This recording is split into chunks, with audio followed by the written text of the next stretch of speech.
Why do you need to meditate? Because if you don't practice, I guarantee your mind will play tricks on you. Happy one moment and sad the next, enthusiastic and then discouraged, grumpy and depressed, and then suddenly excited and out of control, just following whatever it feels. When your mind is full of judgment, comparison, and expectation, you are literally incapable of recognizing your own peaceful, positive, and liberated nature mind, which is the entire purpose of meditation. Through practice, you can experience firsthand that there's an alternative to the endless stream of thoughts and worrying emotions. That's why we train, to find that enlightened path we've never known before. See for yourself. Look inward. Don't believe me. Try it and see if it's true. If you truly practice, your mind will open and your way of thinking will change. Musical note these days, we're incredibly spoiled. We're perfectly content and very happy to watch movies and TV, listen to music, check social media, browse the internet, and go shopping. But when we sit down to meditate, suddenly we feel pain and can't focus. You see, we're real experts at focusing on what's meaningless, but far from being able to focus on what truly matters. Look at what we've become. We're all like this. We're extremely spoiled. If we weren't so spoiled, we'd be diligent in Dharma practice. So again, you might ask, why meditate? Meditation is what helps you find balance in your life. Please understand that balance comes from within, from your relationship with your own mind. And that has nothing to do with what's happening outside. Don't blame others. Take responsibility for your emotions. Your mind is like a wild horse. Before trying to fix the problems outside, first try to solve the problems within your mind. In fact, the way you see the world is just a reflection of your own mind. That's why sitting in meditation is so important. Just as important as having a kind heart in your everyday life. All our problems are, in fact, created by ourselves. Therefore, they have the potential to be self-liberated. The Buddha often said, "My teachings are based on taming the mind." Taming the mind is happiness. Not taming the mind is suffering. So what does happiness mean? Bliss actually means being free from both happiness and suffering. Thus, Buddha's teachings are always like this.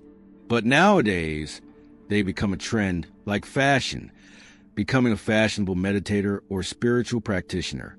But in truth, that's the wrong path. You must do some form of practice to truly see transformation within yourself. First, recognize that you have the capacity to improve, because you are not a fixed entity. If you apply effort and attention, your practice has no choice but to grow. When you witness transformation within yourself, you won't need to force yourself to practice. You'll have natural motivation. It won't feel difficult to practice, because you'll enjoy it. When you notice your improvement, you should understand that what's happening is, in fact, the unveiling of your innate nature. And when you see your innate nature, you must let go of all the concepts you've held on to. This is the secret within our hearts. But no one knows it, and no one hears it. The secret has always been what's closest to you, without you even realizing it. That's why it's called a secret. Many people think the Dharma is something far away. Oh no, my friends. The Dharma is very close, closer than the beat of your heart, but you've never heard it or felt it. So, it feels like a secret within yourself, a secret you haven't discovered. All you need to do is apply diligent effort to practice. If possible, your meditation should be continuous and daily. The duration doesn't matter. It can be just a few seconds in the beginning. Later, you may practice for hours at a time. By creating a habit of meditating consistently, you'll have fewer issues with your mind and with emotions caused by your thought patterns. So, for example, while watching the World Cup, whether in joy or sorrow over your team, you can meditate for a few seconds and become aware of those very emotions in that moment. Isn't that simple? The word meditation, just 9 letters, can sometimes feel so heavy, And that's why people become overly cautious. They try to create a perfect environment to begin meditating, the right place, the right time, the right circumstances. But in this planning process, we lose time and end up skipping meditation for the day. Then a week passes, and we lose the momentum to even want to meditate. So before getting trapped in that cycle, try not to overplan. Just meditate. The Buddha said, "Wisdom arises from meditation. Lack of meditation leaves you in ignorance." Knowing these two paths of growth and decline, conduct yourself so that wisdom may grow. If you truly want to progress on the path, you must sit and practice. I used to think a person didn't need to sit and have meditation sessions. I believe we can improve in daily life simply by living with a positive and compassionate mind, by living a Dharma life.